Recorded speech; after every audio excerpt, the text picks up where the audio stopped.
Our opinions aren't too tough, rough, or gruff. We are proof that you don't have to be an expert to have an opinion. So just Shut up and sit down. This is Sports Stuff with Jim and Muff.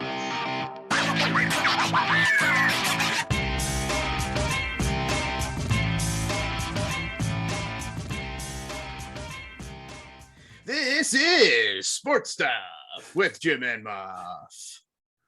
What up, party people? Hello, my friends. Hello. Welcome to the show. Well, sooner or later, we're going to be professional about this intro. What you mean? This is Sports Stuff with Jim and Muff. I am Muff of Jim and Muff. I am Jim. What are we going to call Alex? Because the show is Sports Stuff with Jim and Muff, but Alex is now a permanent fixture in our lives. What do we call Alex? And guest starring?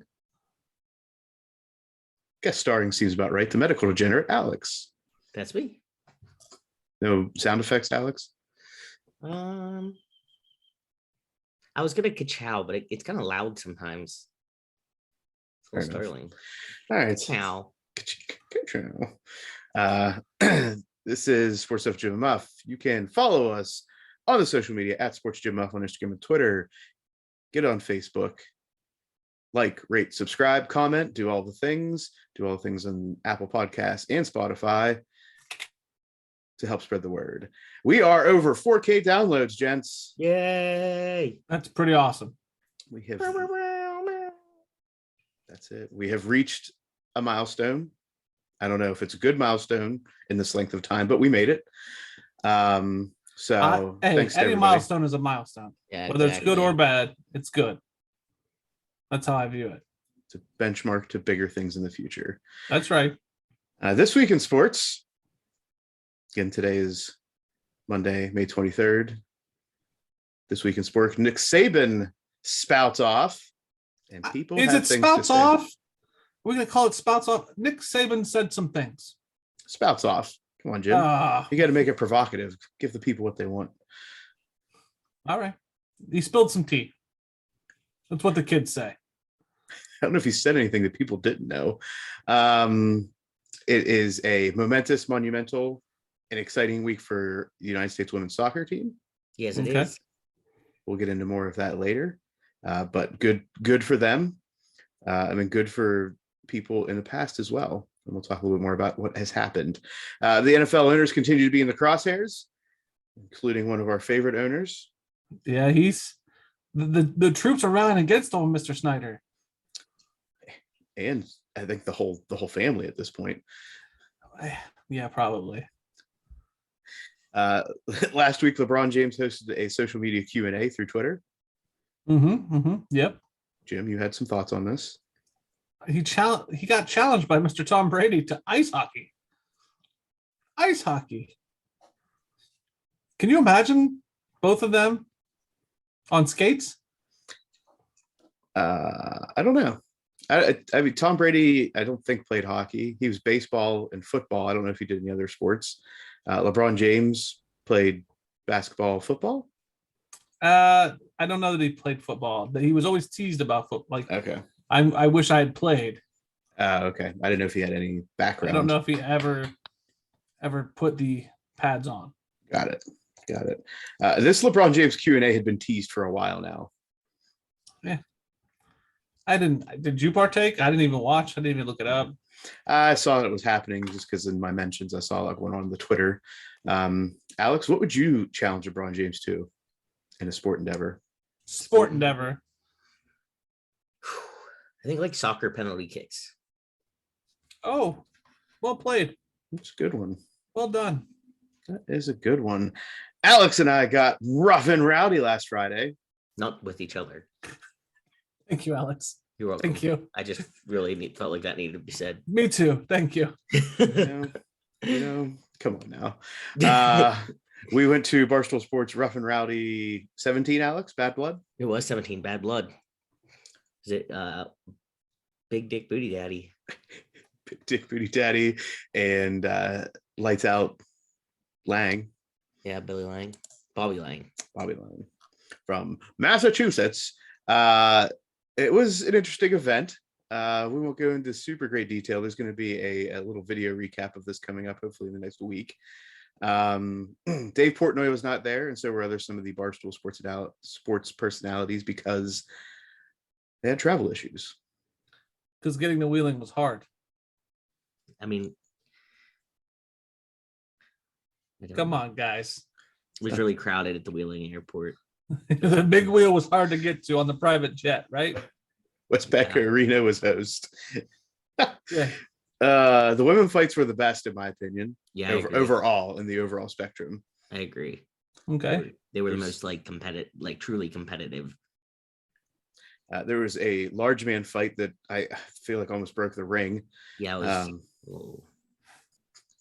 Okay. They almost didn't get back up. Flying. It wasn't like a fast flying. It was like every once in a while someone would catch their breath and throw one. It was like slow motion. Yeah. Got it. And every time you were a little nervous, the floor was going to give out. Ooh, okay. All right. And at the end, they both dropped to the ground, like at the end of the third round, and nobody was sure if they were going to get back up. Alex, did you feel obligated to help? Was there enough medical assistance? No. I felt like, remember how we talked about when you drink a certain number of beers, you shouldn't help anymore? Mm-hmm. I was getting kind of close to that number, and there was a doctor on site. So you were good. Yeah. Okay. I bypassed that number. Trailer Park threw up in between rounds and was DQ'd. For throwing up? Yep. Yes, you're not allowed to throw up. Apparently, that's a rule. So loyal listener, so far. Baltimore Guru Keith was watching this pay-per-view, did not see us on TV, Alex. But said that apparently Trailer Park threw up once in the corner and the referee kind of like looked away. It was like one of those kind of things, but not like a full out vomit session. And the referee kind of looked away and was like, I didn't see this. And then Trailer Park put his mouthpiece in again, and then he threw up. Oh. And said it was because he put his mouthpiece in. That's why he threw up. Honestly, if you're worked up and something that gags you a little, and if you just have a really bad gag reflex, but he was kicking the other guy's butt. Yeah. I mean, whooping him, which is the sad part. So this kid just jumping around like he won. And I'm like, dude, you did not win that. He did. But there should be zero pride in the performance. All right, let's keep that bus rolling. Nobody needs to hear this. The main event was like a grand finale firework done on the 4th of July. That was the aforementioned Big Dick Booty Daddy versus Lights Out Lang. And then there was a fight after that between two fighters. Yes. That were not the two that were in the ring. Yes. And those fighters were promptly ushered to the side by men with handcuffs and guns. Wheeling's finest? Yep. That's it. They said, no. You're not in the Good. ring. No fighting. The worst part to me is that we could not hear the comments of the Barstool personalities. Yes, I agree. We could see them talking on the big screen, but we had no idea what they were saying. And I didn't know if that was intentional or if it's a technical issue. But like I told Muff, I'm like, you pay and put the effort in to be there. Be nice to, like, there was nothing else playing overhead except for when they said who was coming in to fight, which I'm sure they said on TV too. So they could have played the commentary. Barstool Sports, if you're listening, that's how you improve the product. Yes, that's all we're asking for. We are the gurus of nothing, but we know how to fix a half-ass fight. Try. Alex, do you want to talk about anything else? Anything else from the night? Well, we did come up with a new quote. There was a titty opportunity. Can we define what what a titty opportunity is? So this girl had there's like 20 ring girls, and they dress and they wear scandalous outfits, and it's just what they do. And one of them had like a lot of underboob happening. And I said, oh man, we're about to have a titty emergency. And Muff says, or is it a titty opportunity? And we could not quit laughing at ourselves for that.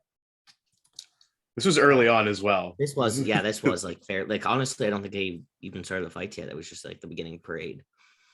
The beginning parade. There's the parade of the fighters and of the ring girls. Yeah, they come in and then they do the national anthem and then they back out. Got it. National anthem spot on. Were the ring girls from Wheeling? Some of them. were from like near the area. But some of them were like Barstool favorites. Cherry Bomb. What was the one? Little Texas. Tito? No, it was a T. Something Texas. Got it. And of the wheeling participants, did they stand a chance against the Barstool favorites?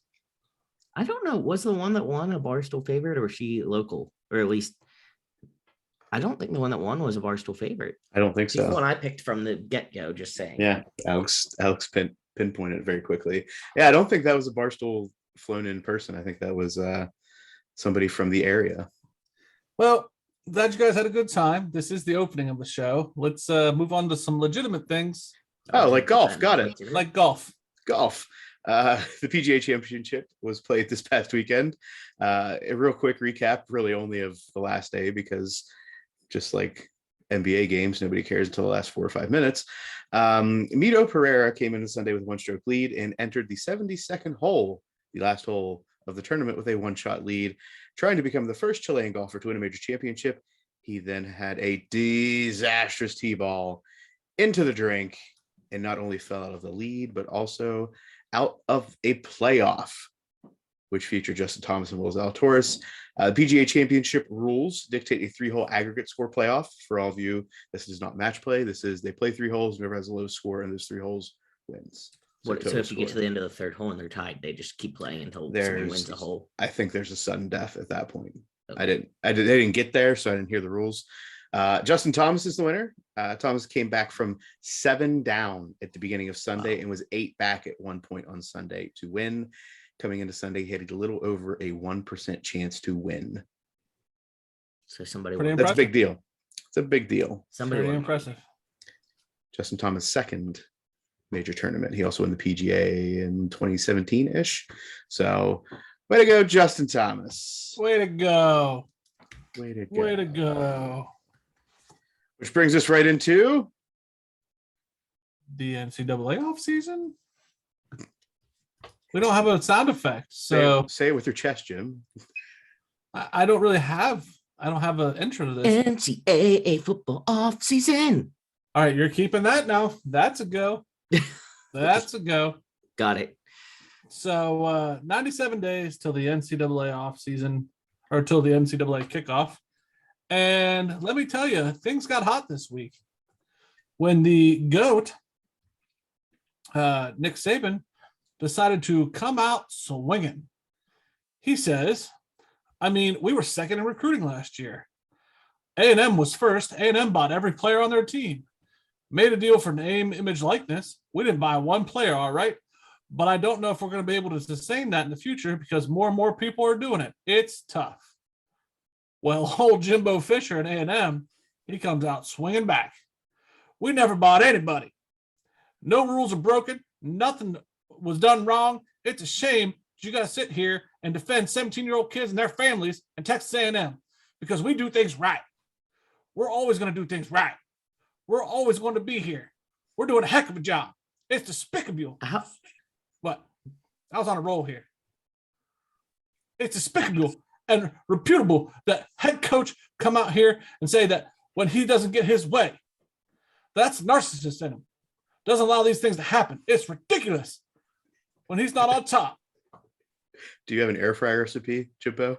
I should. That's what I was about to say. I'm like, I like how everyone now becomes Randy. Yeah. Well, That's Jimbo the stance. Fisher. That's- Jimbo Fisher is the He is a inspiration little for bit Randy. Randy, huh? Some people think they're God. Go dig into how God got his deal. You may find out a lot of things you don't want to know. We built him up like he's the czar of football. Go dig into his past or anybody else's that's ever coached with him. You can find out anything you want to find out. What he does and how he does it. It's despicable. So I'm going to put a pause button right there. Let's talk about how the GOAT came out swinging and Jimbo came out just, you want to swing on me? I'm from West Virginia. Let's go. Yeah, you don't mess with those West Virginia boys. They both have a West Virginia past. Right, but Yeah. let's be honest. Jimbo's from like They- Logan. Yeah, they should be in Rough and Rowdy. That's how we fit handle this. Bad Blood Part 5. Well, fun. We got a segment at the end. We'll talk about that at the end, boys. So, how do we feel about this exchange? Muff. Jimbo has the history there. They have a history of coaching together. Mhm. Jimbo has said he would not. He actually did not choose to go back to Alabama to coach with Nick Saban when he had an opportunity. And I feel like this is all coming to a head right now. Yes, Nick Saban called him out pretty much to say, the only reason you have the number one recruiting class is because you're giving money away. He comes back later, obviously, and says something which we'll get to. Yeah. Yeah, I mean, this is good football drama, and I'm I here for agree. it. Alex, what do you think of this exchange? Just this part of the exchange. Just this part. I think that they both probably have done some sketchy stuff. I mean, I think that's just the speck in your eye, pull the plank out of your own first kind of deal. Mm-hmm. And there's something behind the scenes that, like you said, about the coaching stuff, that there's a reason that he was so triggered by it, like so, bulldog attack. Well, funny you should mention that. Lane Kiffin, earlier in the year, had taken his shot at Jimbo as well and said something to the effect of like, are they going to pay a luxury tax for breaking the salary cap there at A&M? Lane Kiffin also has coached with Nick Saban. Mm-hmm. I feel like the tree of Nick Saban has got some poisonous fruit upon it. And I think if you dig into Nick Saban's tree, they all have some tactics that are a bit shady. So we'll move on for a second, because Saban didn't just shoot at Jimbo. He shot at primetime. We have a rule right now that says you cannot use name, image, and likeness to entice players to come to your school. Hell, read about it in the paper. I mean, Jackson State paid a guy $1 million last year that was a real good Division I player to come to school. It was in the paper, and they bragged about it. Nobody did anything about it. Well, Neon Dion said, "You best believe I will address the lie Coach Saban told tomorrow." He wrote on Twitter, "I was awakened by my son," and then he adds his son, "that sent me the article stating that we paid Travis Hunter," and adds Travis Hunter, $1 million to play at Jackson State, and he adds him. "We as a people don't have to pay our people to play with our people," he added. What say you? We're going to go with Alex. I don't think that it's Deion Sanders' fault that he's Deion Sanders. I don't think you can use that as an argument that he's using his name, image, and likeness to be able to give $1 million to some football player. I mean, and honestly, I don't know that there's that many good football players in the world that if you were given the option to play for Deion Sanders or Nick Saban with zero financial benefit to what you pick, it's not that different to be able to say, "Hey, I played for Nick Saban," or "Hey, I played for Deion." So that's interesting. That is an interesting take. I would say a very hot take. I would like you to expand upon that, please. no, Why is it not different? I like that. I'm not arguing your take. I want to know more. I'm saying that if you're looking at their personal football accolades, one of them as a fantastic player, one of them as a fantastic coach, you could go by the age-old adage that the best players make the worst coaches, and that could scare some kids off. I'm not saying that's true in this situation, but I think there's enough evidence that I would be just as proud and pumped to say I'm playing on a team that's coached by Nick Saban as I'm playing on a team coached by Deion Sanders. Now, if I'm going to be a lower level Division I football player, yeah, I want to be with Deion, but I don't think the beef should be between Nick and Deion as far as like, are people going to Deion almost as a name, image, likeness because they want to say I played with Deion Sanders? Muff. The $1 million question, quite literally in this case, is the money, and is that true? That he got $1 million? Because old Dion said, "I make $300K. Our whole athletic budget is $7 or $8 million, and Nick Saban makes $8 or $9 million." So how did we get $1 million to a player, whatever? It doesn't seem feasible. And Travis Hunter pretty much said, yeah, I got $1 million. That's why, my mom and his brothers and sisters are living in a 3-bedroom apartment. There's 5 kids, or not apartment, but a 3-bedroom house, whatever they're living in. So I think that's the biggest thing that Deion's got is if we gave somebody $1 million, I feel like it would be a bigger deal. So that's the lie I think he's trying to address. Okay. I have great points. I'm not even gonna put my 2 cents in because you guys did it for me. Well done. The Texas A&M AD comes out, has what I feel like any AD comes out and does, and just starts pointing fingers left and right. He says there's sportsmanship bylaws in the SEC. We believe Saban violated those. Everyone knows the NIL is here to stay. We embraced it.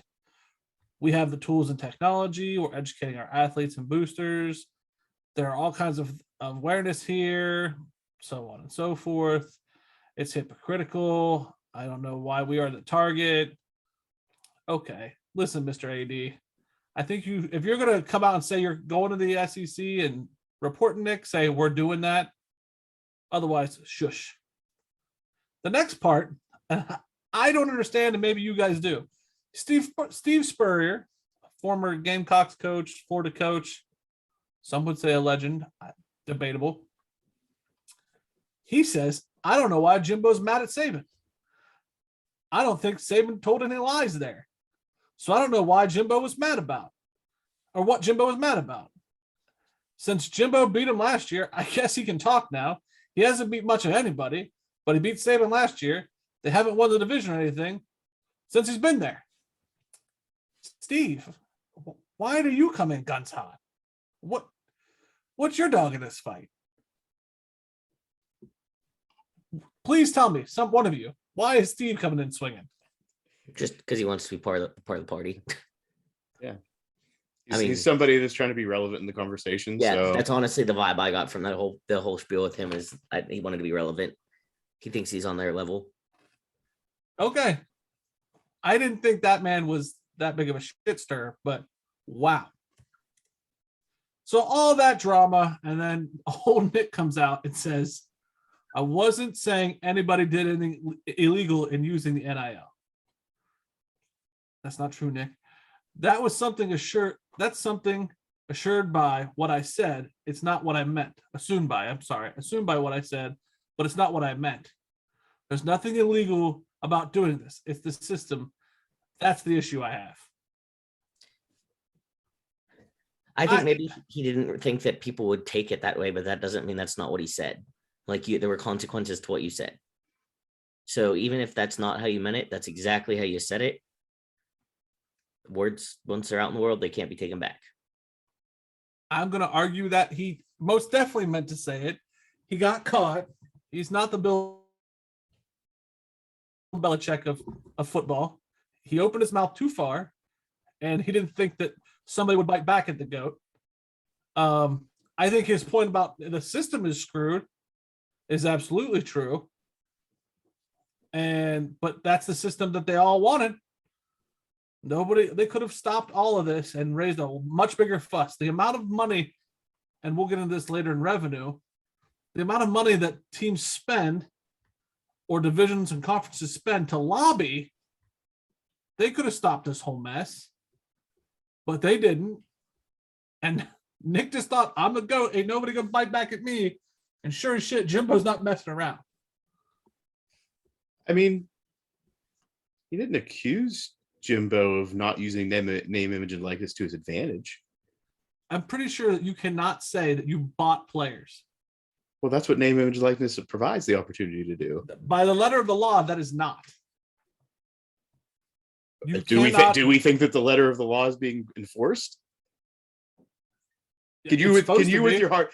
No. It's supposed to be. This is intent here. I agree, but he is saying that they are violating the law or the rules of the NCAA when you say they're buying players. So to say, I'm not saying they're doing anything illegal, but they did something illegal. I'm not saying, but I'm saying that's what he's doing. He just saying we didn't buy him. They're coming to Alabama because we have a program. We're not giving anybody money. Which is we Muff, know I wrong read you the quote. because Bryce. Yeah, I understand. Tell me where it says A&M bought every player on their team. Yeah, you cannot say that. through NIL. And they're not allowed to do that. But I think that's the point, is if they bought it through NIL, you're not supposed to use it as a recruiting tool. Oh, I understand, but we already know it's happening. Yeah. And there's nobody's getting their hand slapped. So I think this was, I mean, he's using very specific examples and teams to make his point is, hey, nobody's getting their hand slapped for this. So this is a call to the NCAA, in my opinion. I was reading an article about this stuff today, and it basically told, like, it related it to, like, you took the illegal black market of college football and college football recruiting, said it's allowed, and now we're looking at it more closely. He's like, this stuff's been going on forever. Yeah. He's like, there's always been nefarious ways. It's just like now you have brought it to the forefront because it's allowed-ish. Yes. And I think that's what Jimbo's point is. Wait a minute, Mr. Goat. It's allowed now. I'm playing the system. You did the system in an era where it wasn't allowed, and you were breaking the rules left and right. I know because I was there. You want to swing at me? Let's dig into your history when the rules were being broken and there were actual rules. So that he can then be suspended with Nick Saban because he was right there too. Right. which is the biggest thing here is nobody's going to come out and do it because they're going to get caught in the wash. Right. And an eye for an eye leaves everybody blind, right? Like, yes. We can have the slugfest, but it's, you know, then the whole SEC gets blown up. Cool. I'm down with that. Keep swinging, boys. But that's the T of the SEC. So drama. Anything else you guys want to talk about as far as the Saban saga? No, I think it's just this is gonna be a regular thing. We're gonna have. I was kind of surprised at Saban. He's usually not a big player, so I was surprised that it was him who started it. But it's gonna be a continual thing of like, oh, look what they're doing. That's allowed. Look what they're doing, and it's like no one's perfect. You know, like you said, don't throw stones in glass houses. But it's wrong either way. And I'm someone who, like, you know, it's against the rules. It's against the rules. You can try it. If you get caught, you pay the consequence. But I was surprised that Saban was the one that stirred the pot first. Yeah. He's usually kind of just a like lay low kind of guy. Yeah. Well, and he's gotten away with talking shit on the SEC or the NCAA 2 weeks ago with Kirby. A lot of people, he's gotten to be the spokesman, and then nobody said anything.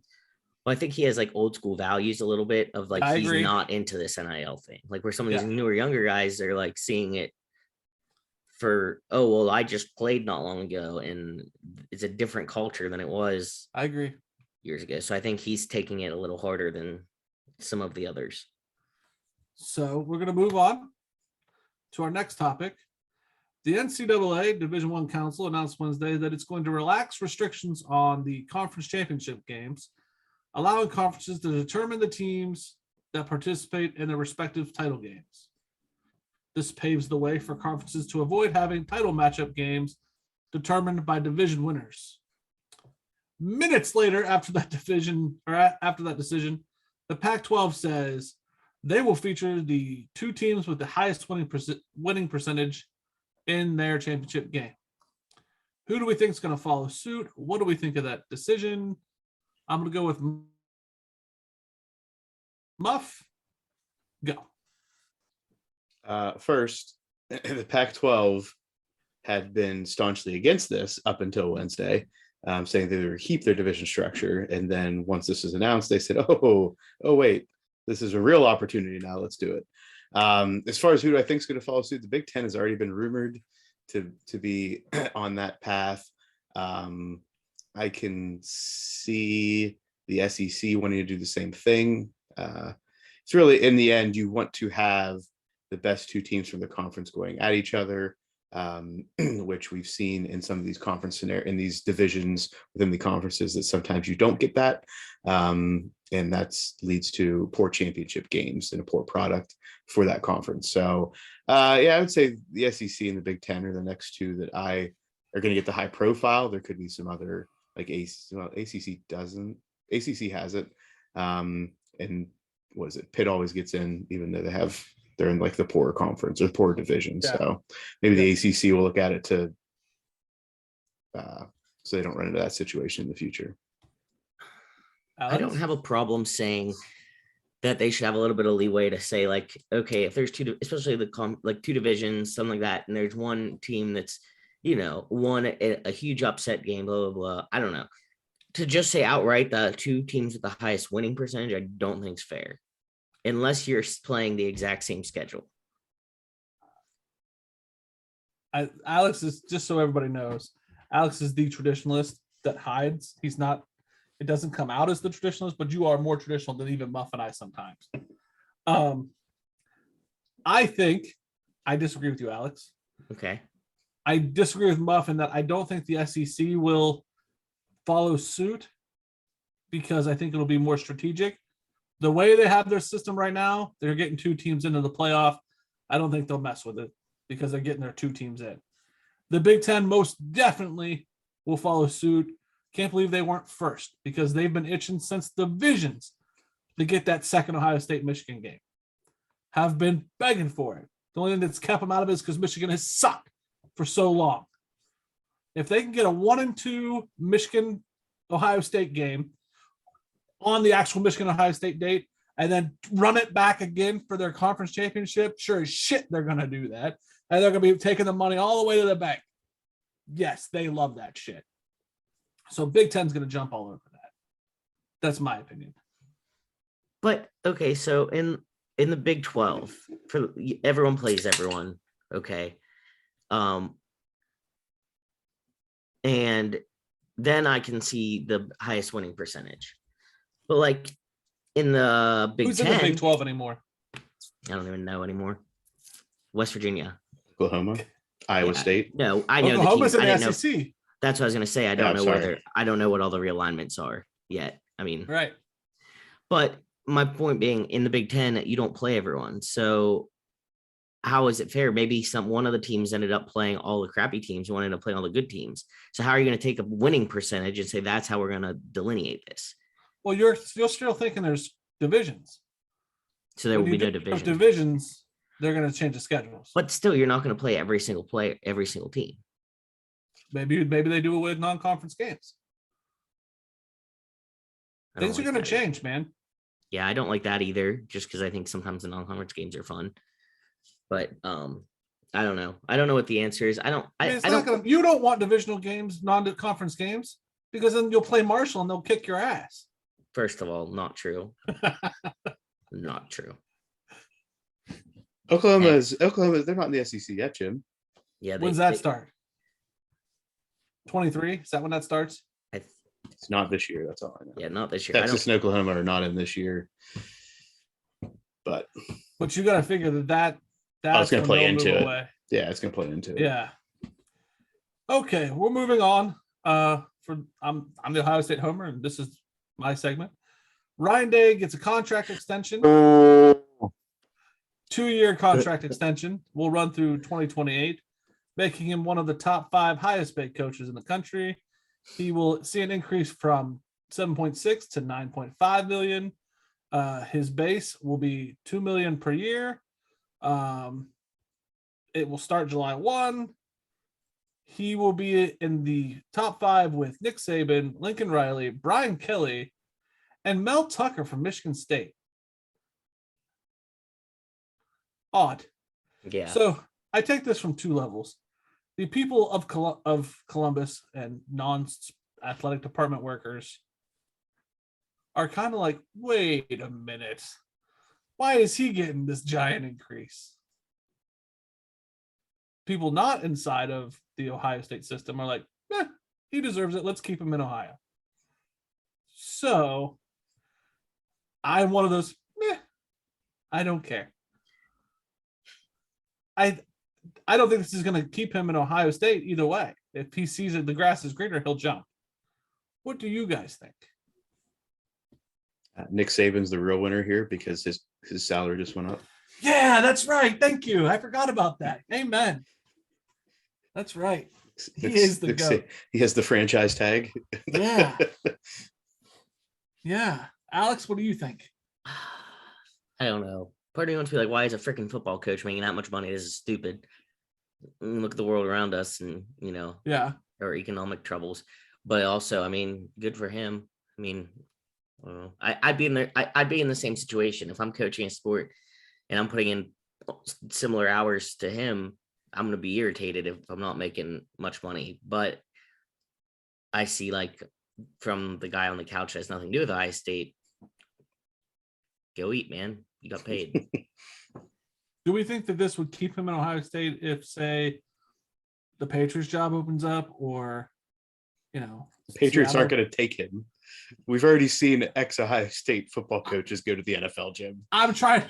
I think Ryan Day would be very smart to stay in college football based on. That's true. That's fair. But he has prior NFL coaching experience. Yeah. Unlike the other one. Do we think that it would keep him there if an opportunity opened up? What do you think? I don't care. Muff, this is a show. I'm asking. Come on, let's pontificate. I don't know. What does Columbus feel? Is Columbus going to be willing to part with him? Or are they going to be like, give him more money? Oh, they didn't want Urban to leave. They wanted to dump more money at him. Yeah. See, that's the problem, is that the fans will continue to pressure it only if he's leaving at this point. I mean, I wouldn't leave that cake deal to go to the NFL, where you're probably going to be working even more and not be a head coach. That's true. And last up in the Alex, what's this segment called? NCAA off season. I don't remember it. All right. NCAA football off season. I'm gonna have to look it up again. I don't remember what the term was. We have the conference revenue results from the COVID year, the year when Notre Dame was in the NCAA or in the ACC. The ACC went up 82 million. Pac-12 went down 190 million. Wow. The SEC went up 105 million. Big 10 went down 89 million. And the Big 12 went down 53 million. So remember that season we talked about, basically the first time we started a podcast, and we were bitching about COVID and how it robbed us of football? This is the financial result of COVID. What do we think? Muff? I think the Pac-12 shot themselves in the foot a couple times with things that also played into that decrease. Yes, and they do cite that they did a lot more testing than other conferences, and that went into it. Well, they probably had to financially support all that too. Yeah, You're putting more money out, and your games are getting canceled and stuff. And Yep. people weren't watching when the ACC adding Notre Dame. The value of the Fighting Irish right there. Yep, that added to them going up. The Big 10, interestingly enough, pay out to their people, the guys at the top, did not help them. So while coaches and athletic directors were taking pay cuts, the payout from the conference was lower because the people at the top getting paid took no pay cut. Who's that, Jim? Do you have anybody you want to call out there? It wasn't Kevin. It was others. They didn't cite Kevin directly. Oh, I know. Trust me, I was gearing up. you looked it up. I did. The Big 12, SEC up 105 because nothing changed, right? Oh, yeah. Yeah, absolutely. They played every game. Right. Money's money. Plus, they won, the national champ. I think they won that year. I mean, they were just rolling. Yeah, it was Bama, was it? So that's COVID and what they did. And I think it's great that we're finally figuring it out, considering this is the origin of the podcast. This was the financial result. It was the origin. So We're up only 23 million. Is that what you said, Muff, the other day? As a podcast. As a podcast, yeah. 23 million units. Units can be defined at a later time. Yes. Absolutely.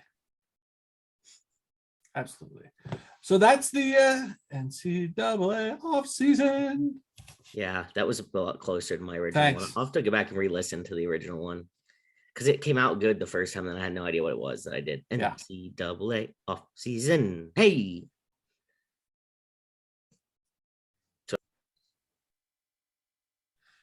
This is the off season.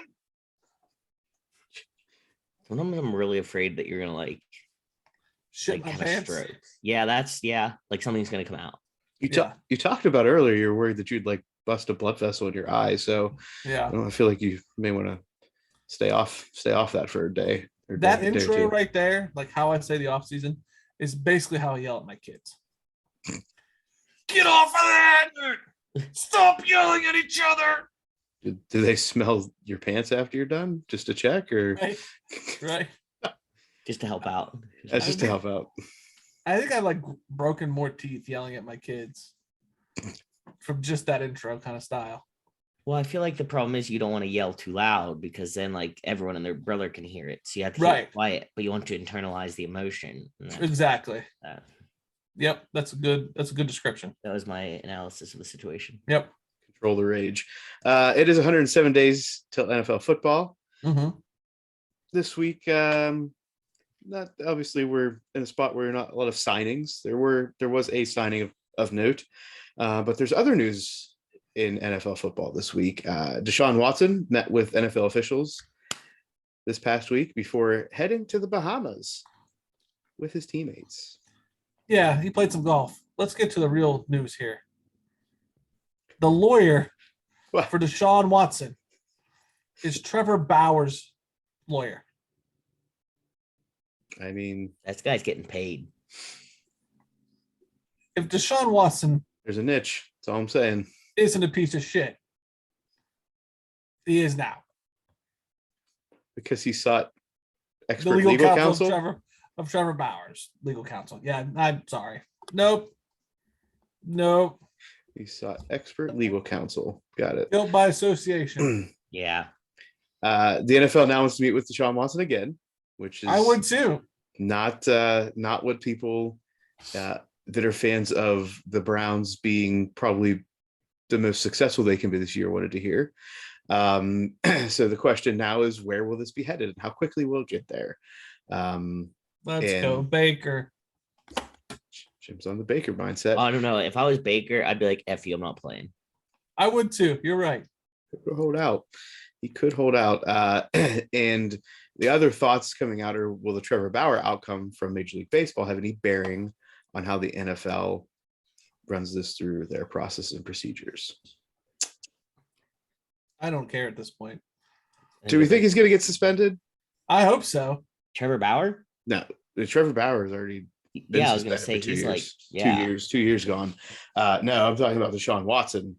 Do we think he's going to get suspended before? Is he going to not play a game this year due to suspension?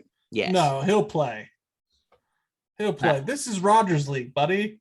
Yeah, that's true. You're allowed to do whatever you want, pretty much, except bet on yourself.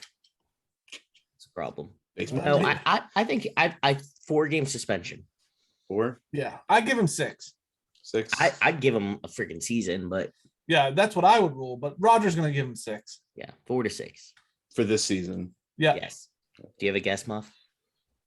I think as it is, he's not going to be suspended any games this season. This is just the consistency that they've done with other, with after those initial domestic and assault situations. They've We looked talk about Ray Rice. Like, think about Ray Rice. Yeah. Did he ever play another snap? I think he may have got invited to a camp, and that's about it. Okay. But no, he did not. Didn't play another snap. So Let's move on. I don't know. They're gonna wait till the civil thing comes up. That's my guess. Yeah. Still some unanswered questions going into OTAs, which have been going on for the last week, and continue this week. One, Jameis Winston's health. A lot of unknowns. He's put out some videos of his recovery. Well, he had his eyes done too. Well, that may have needed to be done 5 years ago, but good. I just think if we're covering his health, we should do top to bottom. T to B, top to bottom. Mhm. Who's going to start at quarterback for the Falcons? Who's it down between? It's going to be Desmond Ritter. Is it going to be Marcus Mariota? Mariota. I agree. I think Yeah. it'll be based on. I think that's one of those situations that'll actually be interesting in the preseason to watch. I can see him doing like half a game, and seeing how they're going. Yeah, we'll see how that goes. But Will Kenny Pickett be the starter week 1 in Pittsburgh? I think both these situations they stick with the veteran to start, but have a short leash to involve him. Like if Mitch Trubisky comes out and is sucking, I can see them throwing Kenny Pickett in. I think Mariota will last longer than Mitch. Oh yeah. I think it's a good chance. Yinzer Town will be clamoring for Kenny a lot faster. But I do think they will give Mitch Trubisky the benefit of the doubt and start him week 1. Yeah, I think so. Will the Chiefs still be the Chiefs without Tyreek Hill and other wide receiver departures this offseason? No. So is the Patrick Mahomes overpaid? Yes. We're about to find out. We are. I think that's really what people are about to find out is Patrick There's Mahomes, or was it the weapons that made him what he was? Yeah, there's no room to hide anymore. That's for sure. Yeah. Who's Aaron Rodgers' top target going to be? Will it be Christian Watson, their 2nd round draft pick? Will it be? I don't even know who's left now. We've looked at this before. I don't even know who's left. I think his best option is going to be hand off to Aaron Jones and AJ Dillon. What about the USFL? Like, will they pull players? The Chiefs and the Packers, will they pull players and sign them? My guess is no, because I've not heard of anybody from the USFL making any headway, like big headlines like that. I haven't paid attention. That's why I'm asking. That's the fact that it's not in our face leads me to believe that there's nobody worth signing. Okay. At least to like a high profile. You might get somebody like special teams and stuff like that coming into camp. Okay. But nobody's going to come in and be like a top target. Fair enough. Do we think Gronk is coming back to Tampa Bay? I think it will depend on where Brady is in his special workouts with other players. If Brady looks around the room and he's like, yeah, Gronky, I need you to come back, then here comes Gronk. If Brady looks around the room and is like, Gronk, you need a season off. I don't think there's any more seasons off for Gronk. I think if he's done, he's done. He's crazy. Well, he's definitely crazy, but I just think I think he's the kind of guy who gets off and gets involved in some kind of media, something. WWF? Yeah. Maybe. The World Wildlife Federation? Yeah. Sorry, WWE. Don't sue me, Wildlife Foundation. And is going to get you. I mean, Gronk can't hide from off-season workouts this year, so I feel like he's going to wait until camp. Right. That's the Gronk thing. Where's Odell Beckham Jr. going to end up, if anywhere? It's a question. I can see him back at the Rams or Green Bay. It'll take some time. Jadeveon Clowney was in this list as well, but he re-signed with the Browns on Sunday to a 1-year deal. Jim, how's Cleveland feeling? Breath of fresh air. Like, thank goodness something good's going to happen. Some highlight. It's a good thing. It's a good thing. It is a good thing, I think, for that team. I agree. So that's some of the storylines still coming in. But the owners have really taken the cake for me this past week. First, we got Dan Snyder and the Commanders. NFL owners are saying what NFL owners we don't know, but they're saying that they're counting votes to possibly force Snyder out of the NFL ownership group. They would need 24 votes to make this happen. Basically, they're pointing to that there's so much smoke right now, even if we don't know if the fire's down there and burning, we just see all these other things. It's about time that we really start talking about this. I don't know why it's taken them this long to come out. It's the votes. And have honestly, it's the votes. Let's think about this for a hot second. Mm-hmm. Can you think of 24 teams that aren't probably in similar situations as the Dan Snyder? Jerry's not voting yes. He gone. He ain't gonna pull that trigger. You mean he's not voting yes to stay or vote? He's gonna be supporting Dan. See, but Jerry seems like the kind of guy that if you're taking money out of my pocket, you're going down. He ain't taking money out of Jerry's pocket. He ain't hurting Jerry one bit. He's taking out like he's not playing into like the owners. No, thoughts, whatever he's supposed to. Jerry don't care about Dan. He sees Dan as an ally number one when things need to get done, and he sees him as well. As long as that man's running the ship, I'm going to be Washington every week. He sees him as a smokescreen. Yeah, So like he's causing all this distraction about himself, so that nobody's gonna look at me. Yeah, hey, I can do whatever I want down here. Hey, what's he doing there? What's he doing over there? Right. Do you think the guy who's the owner of the Patriots? What's his name? Robert Kraft. Tuggy. He's probably not going to vote for him. He's probably not going to vote for him to leave. Is this the if once one owner from the old guard is leaving, then all the ships you're setting a dangerous precedent, man. Look at the NBA. Look at the NBA. When they got rid of what's his face, Ballmer from the Clippers, the whole league got adjusted. It turned the corner. Do you think the NFL owners want that? No. The good old boys want to stay the good old boys. That's what Roger needs. Roger is like sitting there going, yes, let's get rid of one and the chips will fall. Yes. They don't want that. I don't know if Roger wants that either. That sounds like a whole lot more work for him. Oh, I don't think so. Roger can start revitalizing his image to be silver. Oh yeah, we got rid of the bad seeds, man. Any bad seed that exists in this league, we will chop that off. We will independently investigate. The power goes back to him again. He don't want that. The Davis, who you're about to talk about, he's not voting to get rid of him. No, definitely not. Alex, any thoughts? No, my thoughts that these other the guys that aren't voting for him are using him as a shield. Oh yeah. But anyone with decency and respect for the league is like he's gone. Oh, but how many of those? Who are those? The Rooneys. The Rooneys. Exactly. The White Knights. The Ford family, maybe. Just because they've kept a franchise in Detroit for this long. It's not the Chargers owners either. Those guys can't figure out their own shit. Like, I keep thinking of more and more teams, and I'm just like, nope.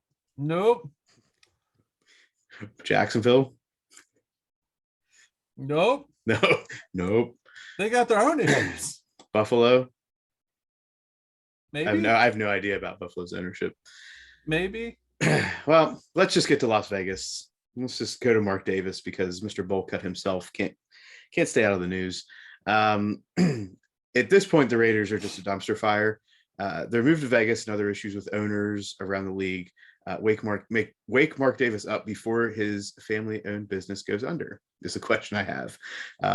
To give a little bit more backstory on why this is potentially an issue, they have been overpaying taxes for years. I don't know how a multi-million-dollar and a billion-dollar in a billion-dollar enterprise can be overpaying taxes for all the people that find all of the ways to not pay taxes. I don't know how that happens. They've been underpaying. Hold on. Yeah. Do you think that was like part of like Art's thing? Like the old man Davis. Do you think that was part of his thing? No, Al Davis. Davis. Listen, Al, yeah. Listen, whatever you do, just pay the government. Just pay them. Don't let them come in here. Just pay them. It could be it. But while they're overpaying in taxes, they're also underpaying employees to the point that cheerleaders weren't even making minimum wage from 2010 to 2013. Also, one of Al's things. You got to figure the cheerleaders. Don't pay them dancing girls. Too much money. Is Kev here? That was Kev. But you know that's an Al Davis thing. Rotten bastard. Steelers don't even have cheerleaders. True. They focus on the game. Focus on the game. Do you know who the Steelers mascot is, Jim? Isn't it a riveter? Yeah, no, you're not. They're Steely McBeam. Steely McBeam. You're close enough. Yeah. Mark Davis has also been accused of promoting a hostile work environment. Surprise. By former interim team president Dan Ventrell, which makes 6 of the 8 top executives with that team no longer there since 2020. 2 years, wiped out 3/4 of the top executives. Also a now thing. You're all out to get me. Fired. I don't want to say this, Alex, but you may agree. Sounds like about the time Antonio Brown showed up. Yeah.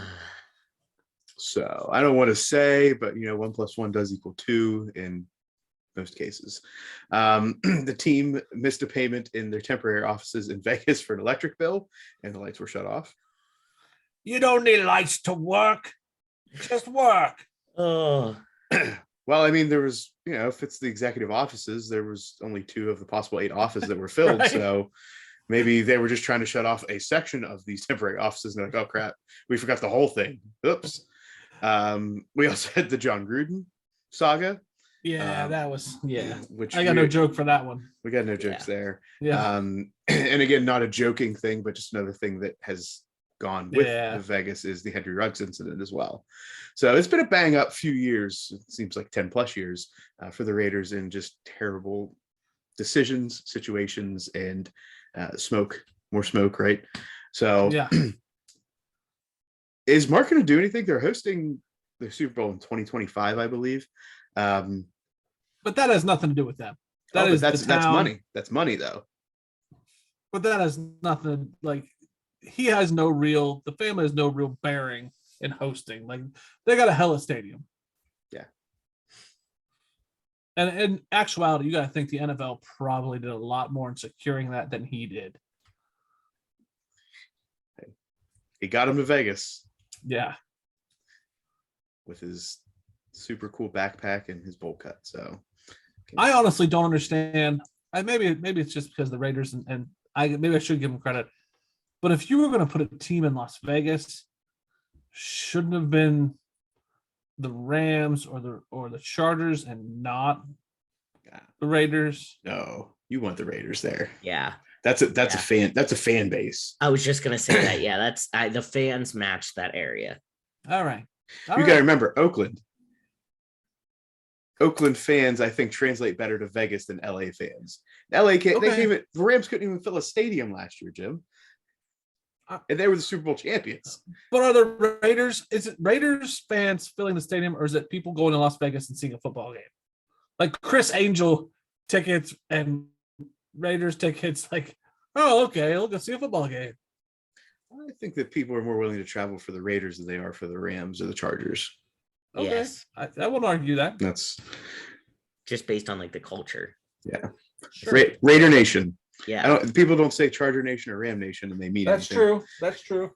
So that's really the crux of what's going on in the NFL right now. So hopefully these OTAs will bring more conversation. We'll start to see snaps of rookies. Like, oh my God, is this going to be the next greatest rookie ever? And that's probably what our next conversation. and then it'll will probably be. be a bust. Yeah. And somebody will blow out a knee. That'll happen. Oh, there'll be a major injury. That's coming. That's coming. So here's a funny thing, and I'll say this, and then we'll end up in our fantasy football league this year.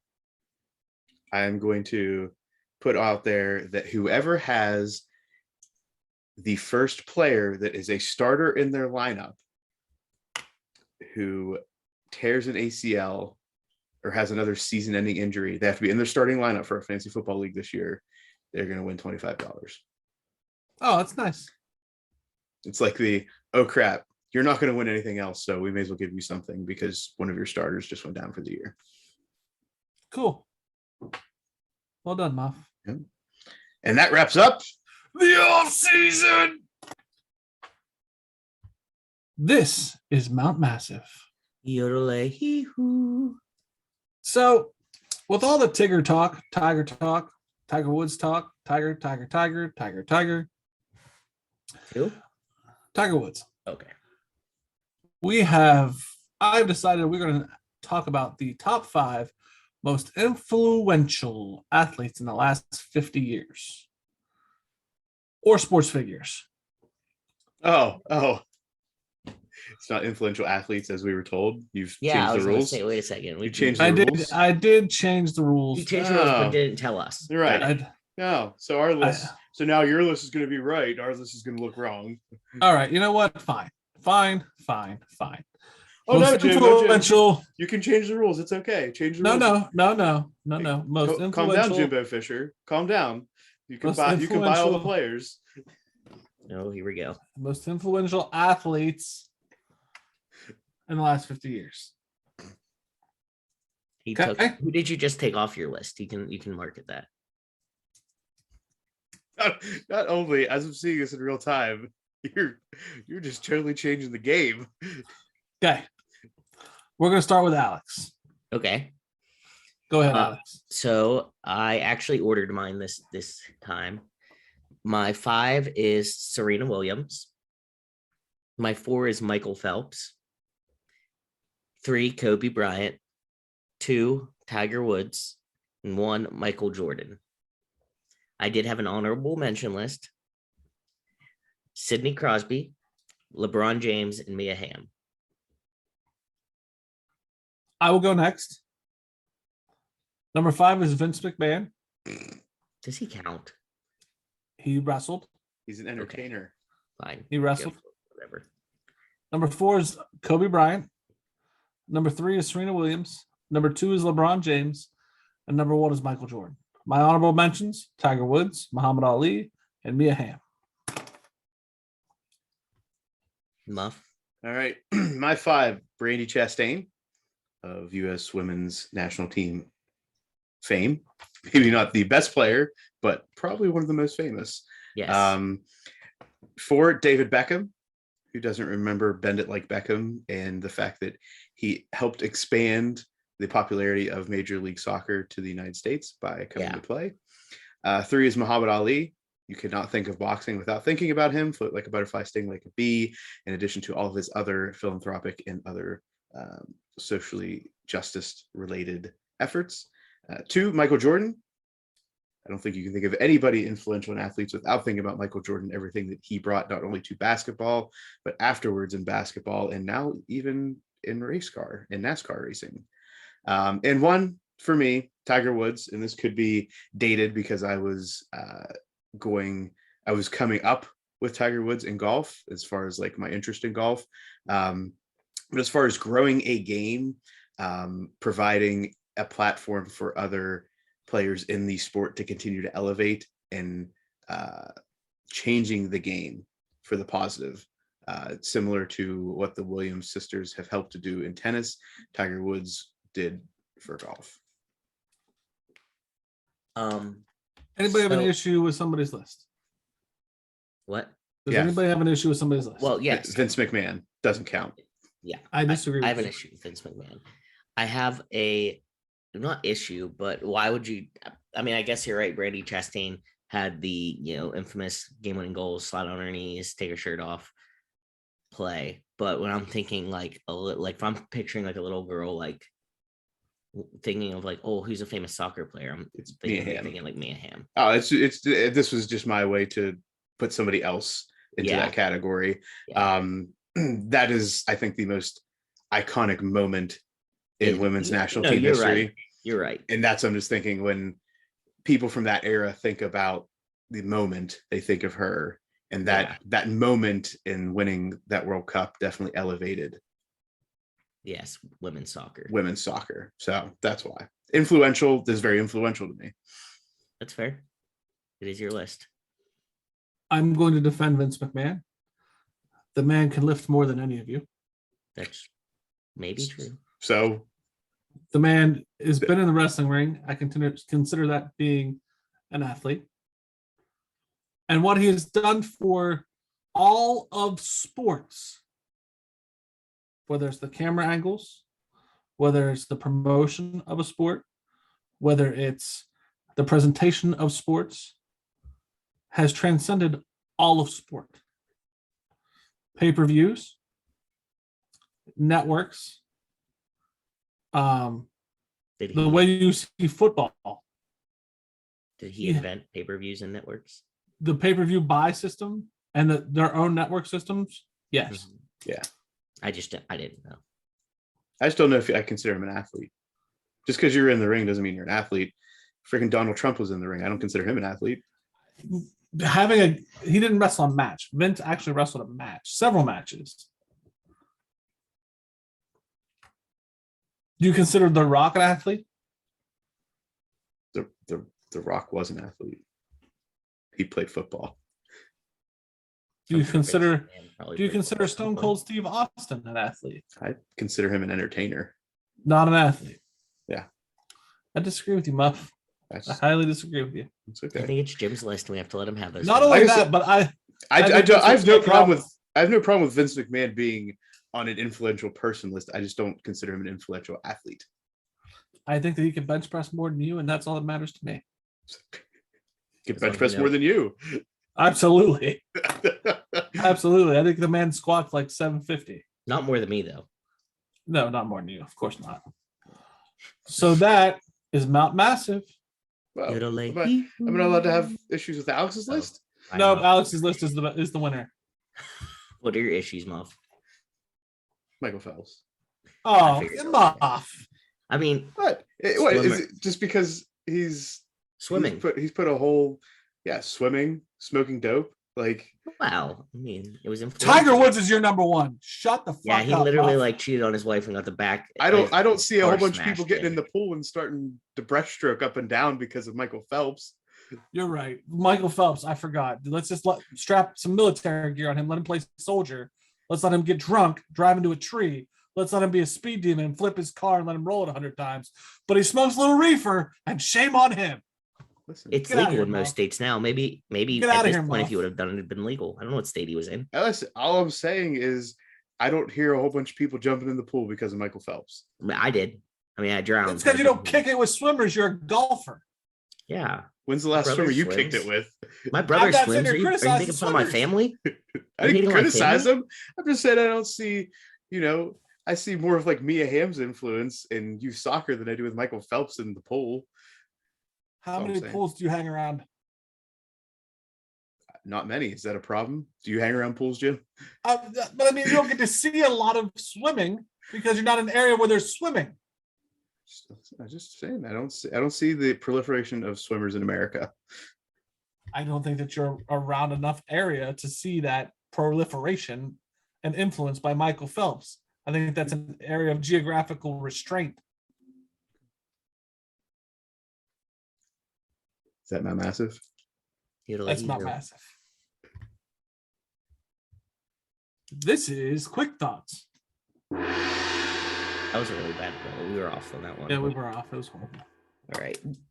Everybody, welcome back to this week of Quick Thoughts. We'll start in the NHL, little puck. We have the Eastern Division Finals going on right now. Carolina leading the New York Rangers 2-1. Florida and Tampa Bay, which it's Florida and Florida. Tampa Bay leads series 3-0. Calgary, Edmonton are tied 1-1 in the Western Division. They are on right now. And Colorado and St. Louis are playing, and Colorado is leading 2-1 in that series.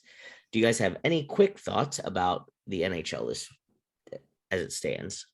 Who's going first? You.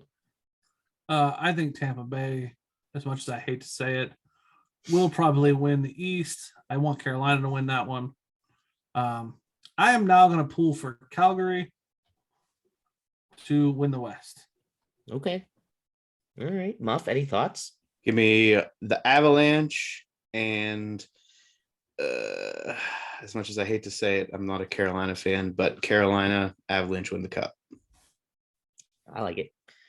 The NBA is also playing still in their playoffs. We have the Eastern Conference Finals with Miami leading Boston 2-1. And in the Western Conference Finals, we have Golden State leading Dallas 2-0. And they are actively playing right now as well. Any NBA thoughts for you, Muff? I don't know how Golden State's going to do it, but they're going to win. Golden State's going to get past Dallas. Luka he just can't shoulder that whole load anymore. And Jimmy Butler, I think, in the Heat are going to make it against Golden State. And unfortunately, that's where that run's going to stop for them. Golden State wins the finals. They win 4-1 in the finals. Any thoughts, Jim? Yeah, I agree with Muff on his whole summation of that. That's absolutely correct. Got it. Well, we'll move into the first topic then. The Lakers were looking at Michigan coach Juwan Howard to take their head coach spot, and he said, no, thank you. I would rather stay in Michigan. Do you think this was a good call or a bad call? Muff? No, Jim. Jim's turn. I think the Lakers should try to throw him some more money. I think they should try to do everything they can to get him out of Michigan. I think he's the perfect fit. I know that sounded like Is that because you Michigan like, wait, let me do a follow-up question for you. Is that because you like him and don't want him to be associated with Michigan? He's always going to be forever associated with Michigan. I do like him. I mean, like actively, but yes. I do like him, even though there is that association. I think that he is the coach that LeBron needs. Like, I think that that's the fit that will finally be perfect for LeBron. And I think that if it failed, we would finally know that it's LeBron's fault. Because I think Howard will demand more out of LeBron. Muff? If that's what brings to light that LeBron's the problem, like if that truly what brings to light, I'm not saying I agree or disagree right now with that statement, but if that's how we know, then yeah, I'd bring Juwan Howard in. I don't think it's the best move for Juwan Howard. I think he needs to be at Michigan. I think it's the best thing for him right now. Where, as a rebuttal, just for a quick second, where's the ceiling then? Like, let's say he goes and wins the national championship at Michigan. Does he then run like a Coach K situation where he's forever a Michigan man and just chases titles? Is that the thought then? I do not know if Juwan Howard has any NFL or NBA aspirations. Don't know. I'm asking you though, is that what you would think is his best move, or do you actually think he should go to the NBA eventually? I don't know if he should or he shouldn't. Okay. I'm just saying right now the best place for him to be is in Michigan. I don't think he needs to make a jump now. Okay. All right. So moving on to another NBA topic. The Mavericks were fined for the third time now for quote unquote bench decorum violation. So basically, when I read it, it was like they had some players standing up and some like ancillary people were standing up when they were supposed to be sitting down and kind of getting too close to the court while the game was going on. So this has happened 3 times. They got fined the first time $25,000, the second time $50,000, and now they've bumped it to $100,000, making the total $175,000 for bench violations. Do you have any thoughts on this situation, Muff? Who's paying the fine? I don't. Basketball is one of those sports where this happens, and it happens pretty regularly, where there are players and or coaches that are on the court while the game is going on. It's whether or not they interfere with the play. It's another one of those games where sports where there's a lot of discussion back and forth, people on the court, people on the bench, jawing at each other. So I would have to see how these fines came to be. Like, I would just have to see more about it. Like, obviously nobody's got hurt, or I would have heard more about it. So I'm just curious of what each of these incidents were. Jim? This is part of the reason I don't like the NBA. Like, it's the ticky-tacky BS. Let him play. Like, this is ridiculous. I like Adam Silver and what he does. I don't like some of this stuff. It's fair. Getting out of men's basketball, we'll go to the women's basketball realm. In the WNBA, the NBA commissioner, Adam Silver, said sounded bad. In the WNBA, NBA Commissioner Adam Silver said Tuesday that he is working side by side with WNBA Commissioner Kathy Engelbert to try and bring Brittany Griner home. Yeah. Jim? So he says he's been in touch with the White House. He says he's been working with the State Department, hostage negotiators, every level of government. Been working with the private sector. Says our number one priority is Brittany's health and safety and making sure she gets out of Russia. The NBA caught a lot of flack. Little known part of this is that the NBA caught a little flack for staying neutral in the beginning and letting the WA handle it and not jumping in. I'm interested to know, like, who are you working with in the private sector?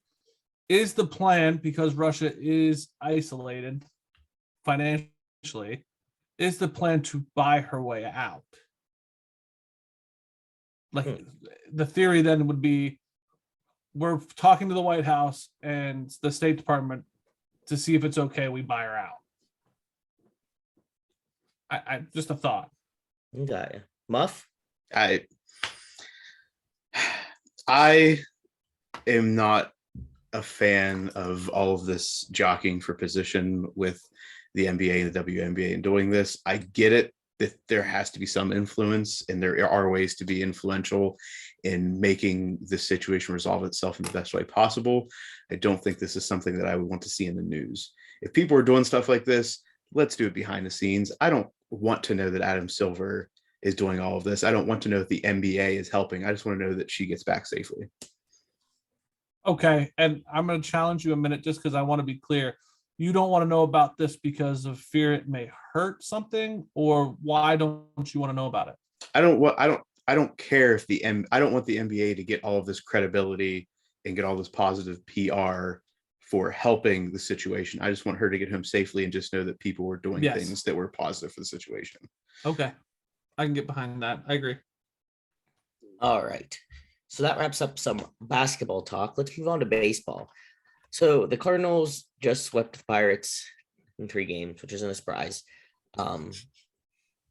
Today, over the weekend, the Pirates got beat like 18-4 by the Cardinals, and they ended up letting Yadier Molina pitch in an inning. Last weekend, they let Albert Pujols do this. Do you think this is a good idea, or do you hate this? Muff? Today is Monday, May 23rd, and the Pirates are 16-24, and they stink. I don't care that the Cardinals do this. If you're winning by 18 runs, then save your pitchers. Like, why?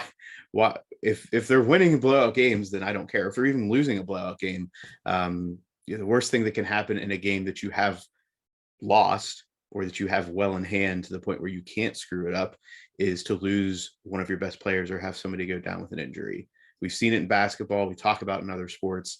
If you have the game in hand or you're no way you're going to come back, then live to fight another day. There's 164 games in the MLB season. You have tomorrow to figure to look forward to. Jim? Is Pujols a cheating bastard, Muff? No. I mean, not like in the sense that you use it now. Okay, then I agree with your stance on this. Unless he was a cheating bastard, then I don't like this. But if he's not, I'm okay with this. I think maybe if it wouldn't have happened to the Pirates, I would have a different opinion, but it just feels kind of like a smack in the face. Like if they were saying like, oh, we brought up these, like, I would like if they could do it to where like, oh, we brought these AAA pitchers up and they're just going to throw an inning here and there. But like just a bit like the catcher is going to throw today. You're just like, oh, that sucks. So it's not terrible, but it's enough that I don't know where I stand. So there was a bench clearing brawl in the White Sox Yankees game because third baseman Josh Donaldson called White Sox shortstop Tim Anderson Jackie Robinson. Donaldson states that this was an inside joke, but him and Anderson have notoriously had beef with each other.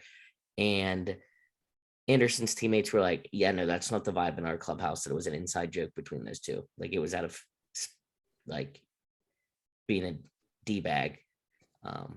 So it was a good bench clear. Any thoughts on this situation? Jim? Yeah. That's not an inside joke. No. That's not an inside joke. And that's racism. Like, I don't like to just be like, hey, that's what that is. You were being a prick. And I think you should probably be suspended for that shit. Like, I guess the manager, like the LaRussa, heard him say, he's the one that like heard him say it. It was like, what was that? And then it turned into like the team, like, what was that? And the kudos, because I saw the start of it, kudos for the other guy for not just crushing him. It was a nice jaw-jacking, in-your-face conversation, but he didn't take him out, as he should rightfully have done. Kudos for you for holding your temper and using your words, as I tell my kids. But I don't think I would have. Yeah. I don't know that I would have either. But Muff, do you have any other thoughts on this situation? Josh Donaldson has a history of being dumb. Mm-hmm. And this is just another mark on his less than stellar personal side to his career, not He just his career historically makes itself. enemies. Yeah, he does not make a lot of friends, and this is, as far as on-field conduct, probably the worst that I remember of him. Most of his stuff was off the field previously. This is the worst on-field thing I've seen, and yeah, I agree. There should be some action from the commissioner's office on this one. Yeah. Well, we have one more baseball topic. During a tight Major League Baseball game on Wednesday between the Braves and the Brewers, the game got a lot more interesting in later innings when a fan ran onto the field and for a while was evading security guards like an NFL running back. Video shot by spectators inside the stadium shows a fan made it down onto the field and then began dancing in center field. Was this chicken related? Muff? Who was playing the Braves and the Brewers? This was not chicken related. This was alcohol related.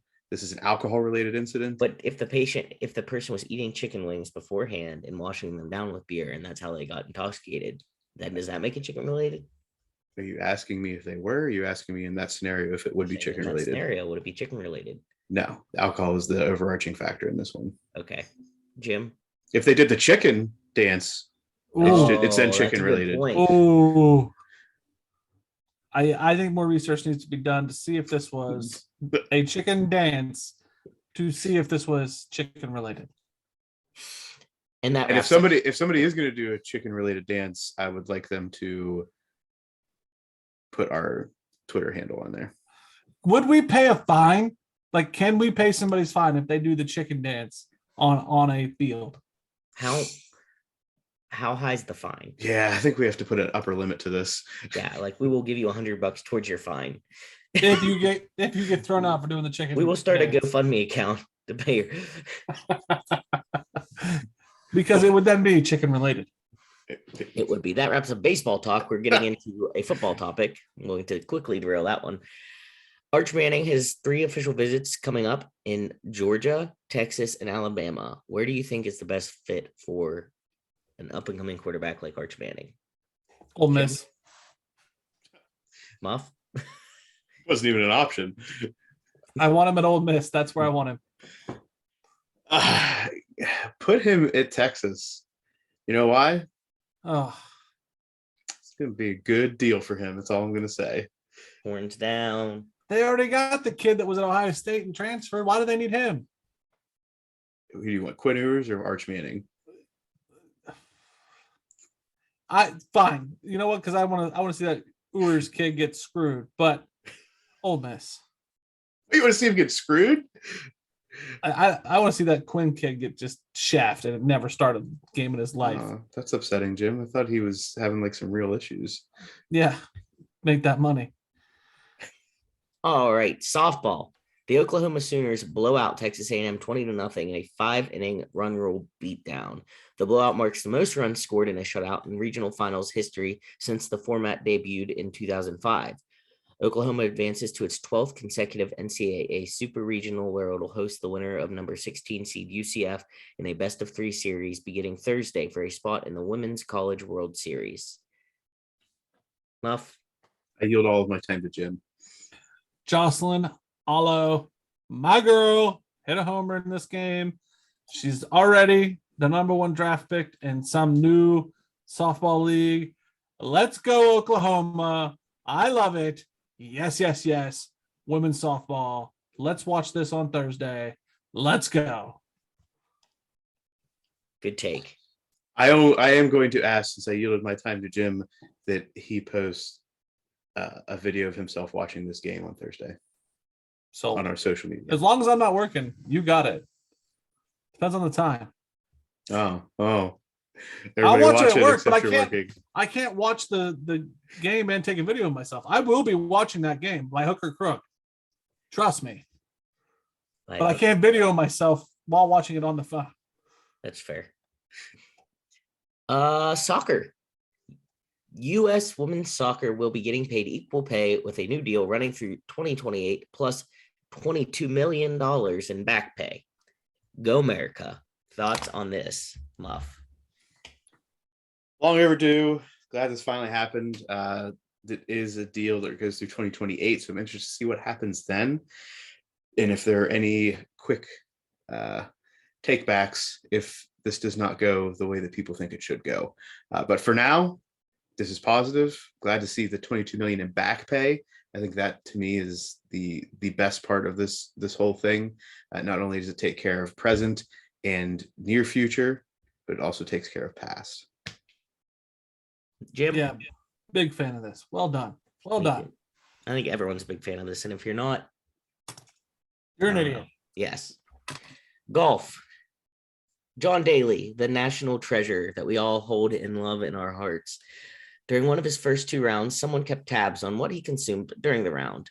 The results: 21 cigarettes, 12 Diet Cokes, 6 packs of peanut butter M&Ms, and 0 water. Thoughts on John Daly's nutritional status, Jim? If he dies on the golf course during one of these events, what is the protocol? Call the coroner. Like, do you just prop him up with a cigarette in his mouth and just keep rolling? Like, does the man have a DNR? Do you just take his corpse to Hooters? Like, what is the plan? You Because just there's prop him up by the jukebox at a Hooters with a cigarette hanging out of his right, mouth like and move on. you got to figure, like, the PGA knows it's coming. This man's going down with a heart attack. You got to figure, like, we have a John plan. I'm surprised he's allowed to smoke on the course. Oh, You're they gonna can take it away from him. No, they You're gonna can go to Big John and say, "Hey, John, don't get paid put enough for that out." that. That's true. They can smoke, they can dip. There's at least a few golfers that I know have some dips in. Dustin Johnson, always dipping when he's on the golf course. John Daly, something else that he does, like every morning, he pretty much drinks a quart of chocolate milk while he does his stretches. It's Ugh. like something he does, and then probably go rips a cig. I mean, I love chocolate milk, but like thinking of doing it like actively, like stretching and stuff, just makes it a bomb. I mean, he's on record saying that the only water he drinks is the ice in his drinks. So I don't know. I don't know how he's made it this long. That's all. I have no idea. Yeah, John Daly, continue to be you, because you're not going to change. no. And that is Quick Thoughts. Welcome, fight fans. We are your hosts, Muff Gomez, James Diamond, and Alex Vonderschmidt. Tonight, we provide you, the fans, an opportunity to decide the fate of sport personalities as they wage epic battles. Go to the Instagram and Twitter at SportsGymMuff and vote for who wins and decide who survives. The Sports Stuff Battle Bowl. In fight 1. In fight 1, it's a fight for the heart of Cleveland. Our first competitor is the original bad boy himself, the man who put the Sooner flag in the middle of the horseshoe. He wanted to be here, even if we did not want him to be here. He woke up this morning feeling dangerous. It's Baker Mayfield. Our next fighter didn't have a comment in the pre-fight interviews. His walkout music is Shaggy's "It Wasn't Me." After the fight, the NFL definitely wants to speak to him. It's Deshaun Watson. In the next fight, in yet another battle in the war of Ohio versus Michigan, we have a call out of one goat to another. The ring is covered in ice. The fighters on skates, both wielding sticks. An epic death match on ice that the mouse in Florida would be proud of. We bring you Goats on Ice. In the blue corner, he's just a boy from Akron, but his hairline may say different. He may be a legend on the court, but in this fight, his flopping may be legitimate. LeBron James. It's Muff Gomez, and pow, pow, pow, pow. In the red corner, he asked for the battle. He was a scrawny boy from the University of Michigan. Thousands of magic shakes and supermodel wife later, he is QB 12. TB 12. He may tap out, but that's not going to count because his balls may be inflated or deflated, but he's still going to find a way to win. It's Tom Brady. And the main event this week is the SEC showdown we didn't know we needed. We've got 2 men from West Virginia who try to hide that fact. It's a good old-fashioned Southern Fried Cousin Kiss and Hatfield and McCoy showdown. In the red corner, This man has no problem tugging on Superman's cape and paying for his offensive line. He is Jimbo Low Blow Fisher. This man is the GOAT, and his third cousin may or may not have married one. He's the king of college football. Things go sideways as he has Affleck to fall back on. Take him home to the country roads, Slick Nick Saban. And our guest referee and special shit stirrer himself, Lane Kiffin. On commentary tonight, we also have the stunning Steve Spurrier and primetime Deion Sanders. Who will win? Vote now on Instagram and Twitter. And that brings us to the end of the show. Another fantastic episode of Sports Stuff with Jim and Muff, Monday, May 23rd, 2022. Football season is 1 day closer, 1 week closer, 1 hour closer, 1 second closer, and it cannot come soon enough. You take getting closer to you. I was gonna try to make that a different song. Feel like Work on it. It came in my head like every day goes by. We'll get there. And they get there. Work in progress. I don't think we want to use "I'll be watching you" as a. Right? Especially in the state of like things right now. It's kind of No. We don't need that in our lives. Follow us at Sports Jim Muff on Instagram and Twitter. Follow, rate, like, review, do all of the things because Subscribe. the only way. yes. Subscribe. Get the bell on. Hit the bell. Hit the bell like Mike Tyson after his second bout of cocaine. Make it happen because the only way that we'll continue to grow is if everybody follows the motto to tell a friend, make a friend, be a friend.